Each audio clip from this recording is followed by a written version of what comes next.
दोस्तों, बहनों और भाइयों, अस्सलाम वालेकुम, नमस्कार, Sat Sri Akal and good morning. Welcome to today's breakfast with Asianet. आज के शो में हम आपकी मुलाकात करवा रहे हैं शाद गुलाम अली साहब के साथ। शाद गुलाम अली एक बेहतरीन गजल सिंगर है और आज वो हमारे स्टूडियो में आए कुछ बातचीत, कुछ मुलाकात करने के लिए। लेकिन उनसे बातचीत होगी बाद में। शुरुआत आज की शो की होगी उनकी आवाज के साथ, तो क्यों ना हम सब शाद गुलाम अली की आवाज देखें विद अ गजल। किससे नजर मिलाऊं तुझे देखने के बाद, किससे नजर मिलाऊं तुझे देखने के बाद। अब क्या गजल सुनाऊं तुझे देखने के बाद, किससे नजर मिलाऊं तुझे देखने के बाद। अब क्या गजल सुनाऊं तुझे देखने के बाद, किससे नजर मिलाऊं तुझे देखने के बाद।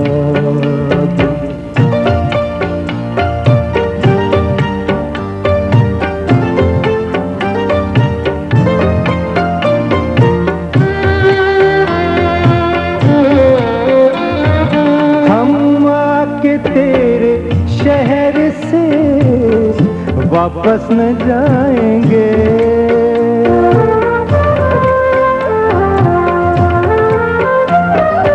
हम आके तेरे शहर से वापस न जाएंगे। ये फैसला किया है तुझे देखने के बाद। अब क्या गजल सुनाऊं तुझे देखने के बाद, किससे नजर मिलाऊं तुझे देखने के बाद।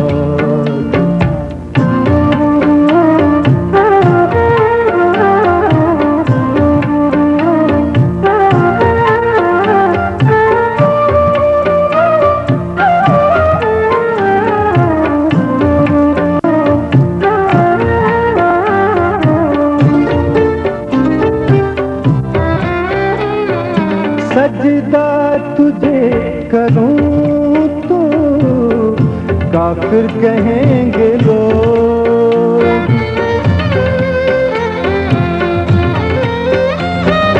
सजदा तुझे करूं तो काफिर कहेंगे लोग।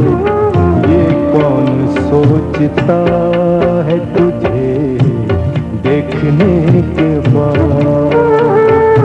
अब क्या गजल सुनाऊं तुझे देखने के बाद, किससे नजर मिलाऊं तुझे देखने के बाद।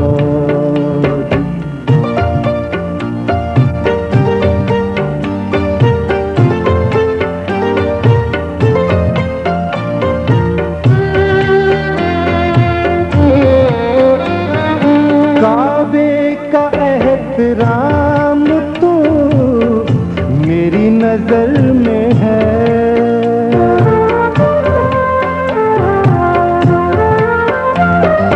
काबे का एहतराम तो मेरी नजर में है। सर किस जगह झुकाऊं तुझे देखने के बाद। अब क्या गजल सुनाऊं तुझे देखने के बाद, किससे नजर मिलाऊं तुझे देखने के बाद।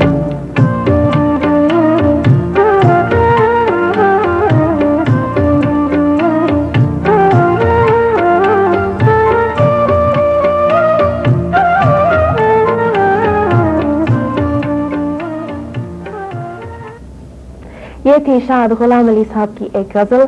तो क्यों ना आज हम उनका स्वागत, उनका खैर मकदम करें। वेलकम टू द शो शाद गुलाम अली साहब। Thank you. आप ये बताइए, आपने जहाँ तक म्यूजिक का कंसर्न है शुरुआत कैसे की और कब की? तकरीबन जब मुझे कुछ समझ आई या होश आया, जब मैंने महसूस किया कि मैं अब हर चीज़ को समझ सकता हूँ, तो मुझे मौसीकी का शौक़ शुरू हुआ। ये हाई स्कूल के ज़माने की बात है।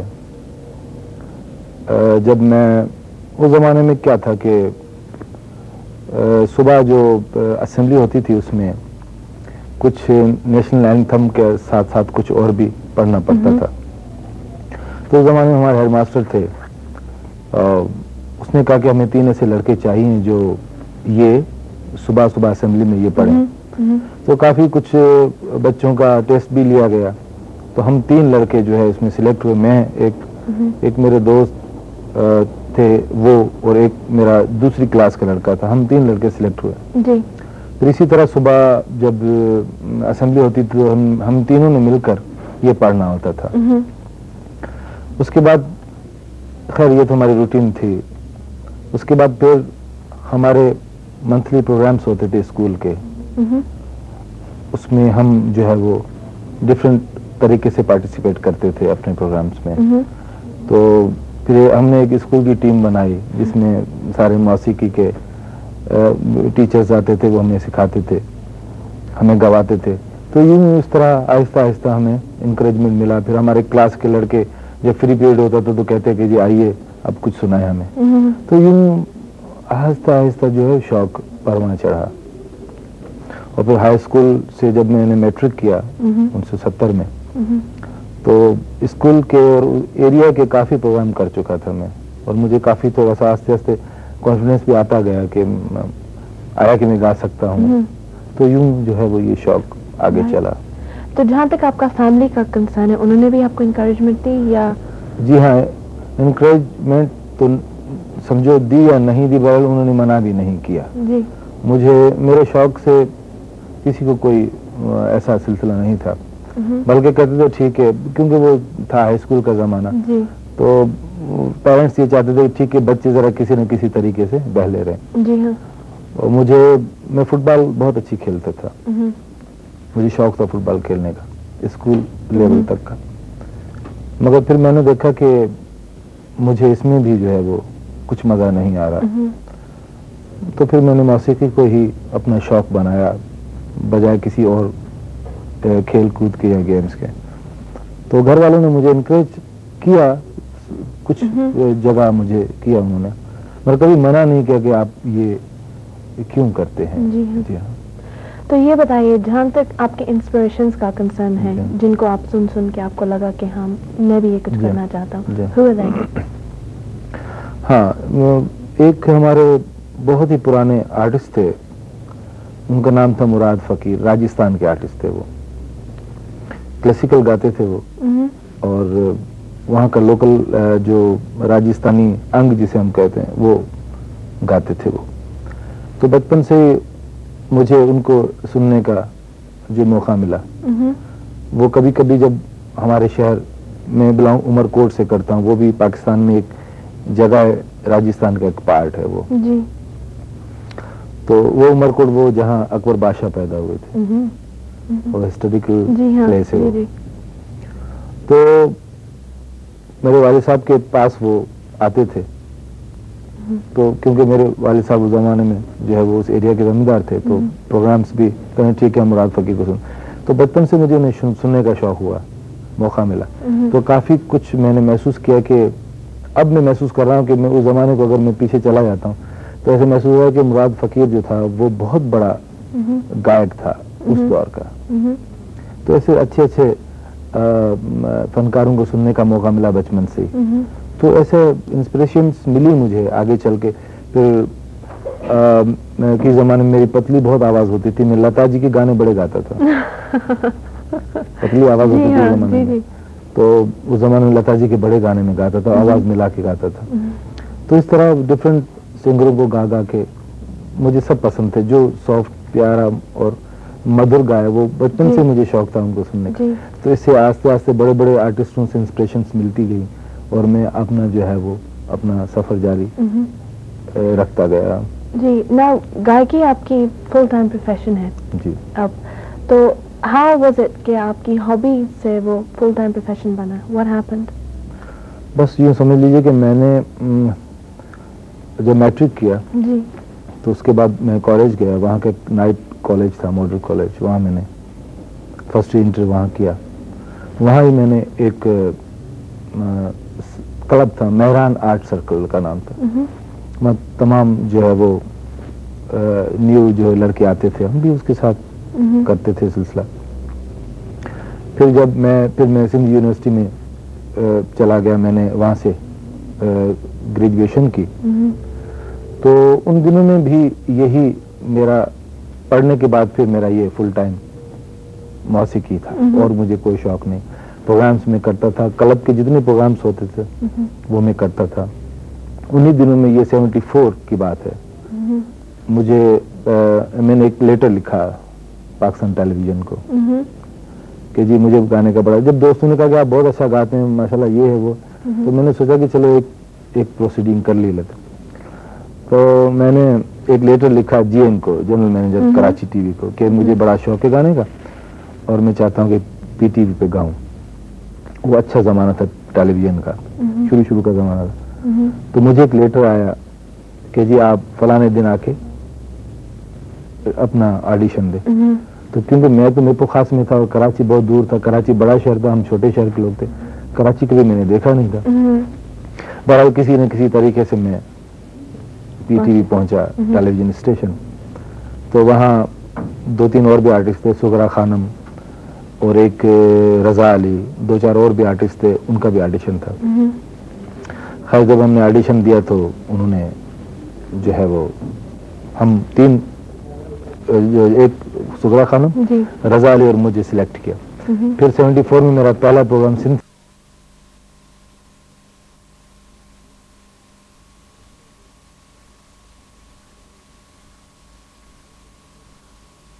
टेलीविजन हमारे घर भी था ही नहीं। फिर वो उस शहर में, मुझे याद है शाम का मेरा कॉलेज होता था, तो सब दोस्तों को मैंने बोला कि मेरा प्रोग्राम फलान डेट को आ रहा है। तो हम सब एक होटल थी बहुत बड़ी, उसमें टेलीविजन वो सेट रखा होता। तो हमने सब मिल के, मैं और हम सब मिल के जाके वहाँ मैंने अपना प्रोग्राम देखा। तो आपको कैसा लगा? बहुत अच्छा लगा। बिल्कुल वो शलवार कमीज पहनी हुई थी, बिल्कुल एक, क्योंकि उस जमाने में टेलीविजन के पास इतना ज्यादा वो नहीं था, इतने इक्विपमेंट नहीं थे, मगर फिर भी बहुत अच्छा प्रोग्राम उन्होंने किया था। काफी घबराहट भी थी, कभी स्क्रीन के सामने आए नहीं थे। जी हाँ। तो इट वाज बहुत मुश्किल प्रोग्राम भी था और एक अच्छा भी था, जिससे एनकरेजमेंट मिली मुझे। दोस्तों ने कहा ठीक है अब टेलीविजन के आर्टिस्ट भी हो गए आप 74 में। एक्सीलेंट। तो वो 74 के बाद आपने हजारों I am sure television performances की। मैंने उस्ताद सलामत अली खान की शागिर्दी की। सलामत अली खान को प्राइड ऑफ परफॉर्मेंस मिली पाकिस्तान की, और शाम 84 घराने से उनका ताल्लुक है जी। और बहुत ही सुंदर और बड़े बड़े फनकार हैं वो। आपका मिलन उनके साथ कैसे हुआ? बस एक, मैं उन दिनों में ये था कि एक जगह म्यूजिक के कंसर्ट्स होते थे, क्लासिकल म्यूजिक के, तो ये भी आते थे वहाँ जी हाँ। ये भी सिंध का एक इलाका था, मीरपुर खास, जहाँ तो मैं भी जाके सुनता था। तो मुझे उनका गाना अच्छा लगता था। फिर मैंने सारा दिन उनके साथ रहना होता था। 3 दिन वो उसके कॉन्सर्ट्स होते थे, 3 दिन। तो फिर उन्होंने देखा कि ये बच्चा जो है बड़ा हमसे प्यार करता है। फिर मैंने कहा जी मुझे आप शागिर्द करें। कि जी आप, मुश्किल काम है ये है वो। मैंने कहा मैं गाता तो हूँ, सब कुछ करता हूँ। तो कहने के ये है तो बड़ा मुश्किल काम, इसको पूरा टाइम देना पड़ेगा, सोच लो। फिर मुझे 1 हफ्ता दिया उन्होंने कि सोचें आप जाके। मैं सोचता रहा कि मैं आया कि टाइम दे सकूंगा नहीं, पढ़ाई मेरी है फ्री हो। खैर बाद में मैंने सोचा कि और तो कोई शौक है नहीं। फिर मैं प्रॉपर तरीके से उसका शागिर्द हुआ। बिल्कुल उसकी सेरेमनी हुई जिसमें मैं शागिर्द हुआ। तो एग्जैक्टली वो उन्होंने आपको क्या सिखाया? मुझे बेसिक सिखाई उन्होंने, संगीत मौसीकी है क्या चीज, उसको किस तरह गाया जाता है। वो तो एक प्रॉपर पूरी एक एजुकेशन है, जिस तरीके से, जिसे एबीसी से हम शुरू करते हैं, मौसीकी में भी सा रे गा मा पा धा नी सा, ये भी उसके सुर है। इनका यूजेज क्या है, इनकी फीलिंग्स क्या है, ये सुर हैं चीज क्या, राग कैसे बनते हैं, रागनी क्या है, अच्छा ठाठ क्या है, फिर कोमल तीवर सुर क्या होते हैं, उसके अलावा फिर इनके जो इस राग का इसके साथ क्या अटैचमेंट है, इसकी फीलिंग्स क्या है, इनके टाइमिंग्स क्या है। तो इस तरह जो है वो एजुकेशन होती गई। और उसके बाद आपने देखा कि मैं कर रहा हूँ, अभी भी मैं एज ए स्टूडेंट हूँ मौसीकी का, समझ लीजिए, क्योंकि ये संगीत तो एक ऐसा दरिया है कि जिसका कोई अंत नहीं। एब्सोल्युटली। ना आपके ख्याल में जो जैसे जो सिंगर्स हैं, वैसे वो गजल सिंगर्स हों या पॉप म्यूजिक के सिंगर्स हों, डू यू थिंक कि उनके लिए ज़रूरी है कि कुछ क्लासिकल म्यूजिक की अंडरस्टैंडिंग हो, कुछ एजुकेशन हो, जैसा आपने कहा ABCD? आपके ख्याल में is that important? Is a very very important. जी। सपोज अगर आदमी घर में जी बैठ के PhD नहीं कर सकता, उसको यूनिवर्सिटी में जाना चाहिए। जी हाँ। पढ़ेगा तो, जैसे मैंने इकोनॉमिक्स में मास्टर्स की यूनिवर्सिटी से, मैंने MA इकोनॉमिक्स की। जी जी। मैं रेगुलर गया तो मैंने की। जी। तो इसी तरह ये मौसीकी, कोई ये कहता है कि जी मुझे गाना आता है और मैं तो बहुत अब सीख गया हूँ जी। और गा रहा हूँ, बेशक गाए वो, मगर वो ABC से वाकिफ ही नहीं होगा तो वो उसका गाना चलेगा नहीं। इसके लिए चाहे वो पॉप गाए, चाहे वो क्लासिकल गाए, चाहे वो किसी भी मौसीकी की सिर्फ गा ले, वो उसके लिए उसका सीखना जरूरी है, उसका गुरु, उसका उस्ताद जरूरी है। वरना ये स्कूल कॉलेजेस ये किस काम के, जितने वहाँ टीचर्स होते हैं, इतने सिलसिला होते हैं, वो कोई वजह है ना? घर में बैठ के आदमी नहीं पढ़ सकता, नहीं सीखता। इसलिए मौसीकी भी है। मेरे जो दोस्त हैं, मेरी फील्ड के जो दोस्त हैं जो पॉप सिंगर हैं या दूसरे फोक सिंगर हैं, वो मुझे अफसोस ये होता है कि वो अपने इंटरव्यूज में कहते हैं जी हमने मौसीकी किसी से नहीं सीखी और हम गा रहे हैं। तो बड़ा दुख होता है। उनको चाहिए कि वो मौसीकी सीखें, सीखने के बाद वो करें, रियाज करें, मेहनत करें, गले को बनाए। एजुकेशन, अगर कोई पूछ ले हमारे किसी पॉप सिंगर से कि भैरवी क्या चीज है, तो वो नहीं बता सकेगा। जब ABC से वाकिफ ही नहीं है, उसने पढ़ा ही नहीं है, सही बात है, तो फिर उनकी वो बेस नहीं होता उसका। जी जी। जिसको हम कहते हैं बेस, उसकी फाउंडेशन। अगर किसी भी सिंगर की, किसी भी इंस्ट्रूमेंट बजाने की अगर वो फाउंडेशन नहीं है तो बिल्डिंग आगे चल नहीं सकती, वो आगे नहीं हो सकता। टाइमिंग तो ठीक है, इन ग्रुप्स ने बड़ी तरक्की की है। हमने बाहर की मौसीकी को हमने लिया है, लंबाडा भी लिया है हमने, रॉक भी लिए, फोक भी लिए, स्पेनिश मौसीकी भी लिए, इटालियन भी लिए, इजिप्शियन मौसीकी भी। हमने काम तो कर लिया, मगर हमें पता नहीं कि ये इसमें फर्क क्या है। जी हाँ, जी जी, that's right। इनको सुनना चाहिए, इनको सीखना चाहिए, ये इनके लिए बहुत बेहतर है। ओके, शुक्रिया। अब क्यों ना हम फिर चलें शाद गुलाम अली साहब की गजल के पास।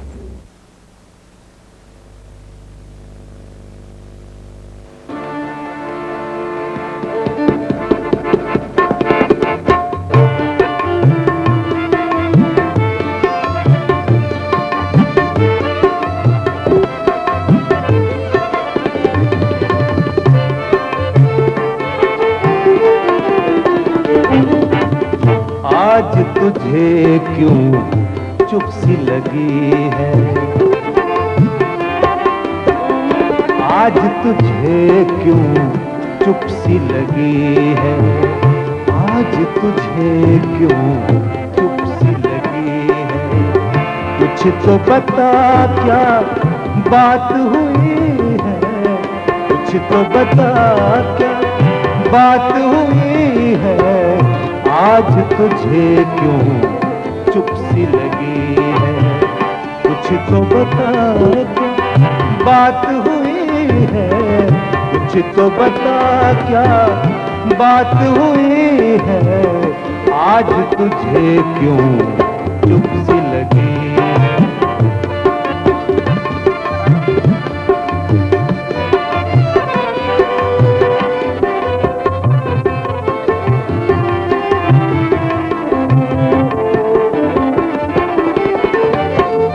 आज तो जैसे सारी दुनिया, सारी दुनिया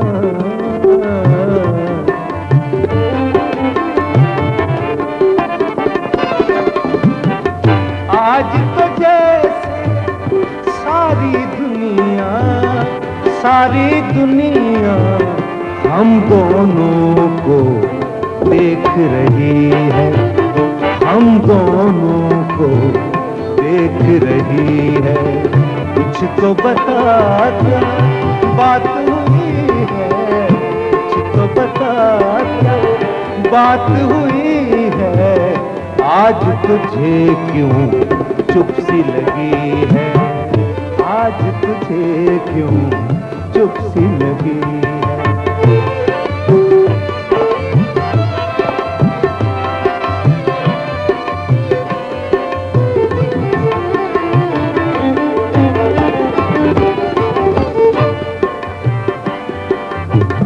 तू है और बेख्वाब दरीचे, बेख्वाब दरीचे।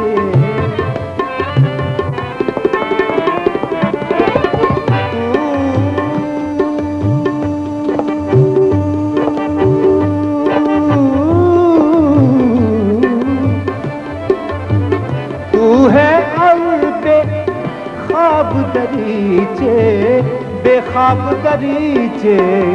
मैं हूँ और सुनसान गली है। उम्मीद है कि आपको ये गज़ल पसंद आई होगी। अब हम फिर चलते हैं शाद गुलाम अली साहब के पास। ना गुलाम अली साहब, आपने सीरीज भी यहाँ यूके में लॉन्च की थी और की है, और कितनी की है? सबसे पहले मेरा एक ऑडियो कैसेट पिला पिला साखिया EMI ने रिलीज किया था। जी हाँ। उसके बाद फिर मेरी 3 कॉम्पैक्ट डिस्क लंदन से रिलीज हुई।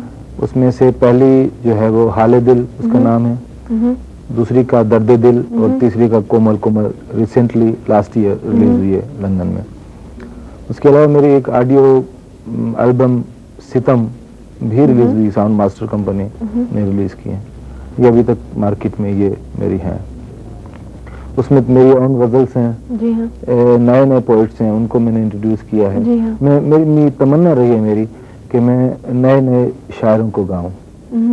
तो मुझे बहुत अच्छे अच्छे शायर मिले हैं और मैंने इन तीनों जो मेरी कॉम्पैक्ट डिस्क हैं इसमें मैंने बड़ी कोशिश की है नए नए शायरों को गाने के लिए, और यकीनन सुनने वालों को भी उनकी पोएट्री बहुत पसंद आई होगी और आएगी। अक्सर ऐसा होता है कि गजल सिंगर्स जो होते हैं वो ही पुरानी गजलें या पुराने शायरों को यूज करते हैं। आपने क्यों ये न्यू स्टेप लिया? उसकी वजह यह है कि किस जमाने में गालिब भी नया था। गालिब को पढ़ा गया, गालिब को गाया गया, गालिब को सुना गया तो गालिब हुआ। बिल्कुल। तो मैं चाह रहा हूँ कि जब नया शायर, उसको कोई गाएगा नहीं, कोई सुनेगा नहीं, उसे पजीराई नहीं मिलेगी, तो वो फेमस और ओल्ड कैसे होगा? बिल्कुल। तो हर नई चीज को प्रमोशन चाहिए। इस तरह पहले जमाने में शायर थोड़े थे और उनको काफी जो है वो पजीराई मिली थी, तो आज वो बड़े बड़े शायर है। तो इसलिए नए शायरों का भी हक है कि उन्हें गाया जाए, उनको भी मीडिया में इंट्रोडक्शन मिले, उन्हें भी लोग सुने, उनसे प्यार करें।